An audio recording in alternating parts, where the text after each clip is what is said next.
Jésus, c'est-à-dire que c'est un personnage qui a déjà eu un début qui sort du commun, le fait qu'il soit né sans avoir l'intervention d'un mâle, que ceci a engendré beaucoup de divergences et de discordes sur sa personne, sur son apostolat au sein même de la communauté chrétienne. C'est-à-dire qu'au sein même de la communauté chrétienne, pour déterminer qui est réellement Jésus, et ben alors il y a eu des grandes batailles théologiques au fil de l'histoire.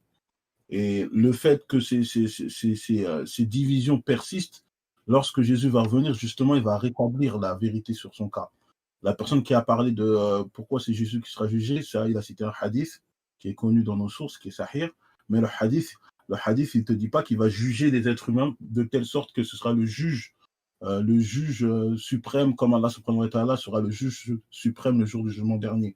Non, là on parle dans le sens qu'il jugera, il déterminera qui sont dans le faux et qui sont dans le vrai sur terre. C'est-à-dire que lui va venir pour rétablir la vérité. Le hadith te dit qu'il va casser la croix, qui va affirmer qu'il n'est pas Dieu et encore moins le Fils de Dieu. Et même durant son retour, il ne faut pas oublier le fait que Jésus sera là en tant que musulman. Il suivra et il jugera selon la loi d'Allah et de son messager. Le hadith dit ça. Et il priera avec les musulmans.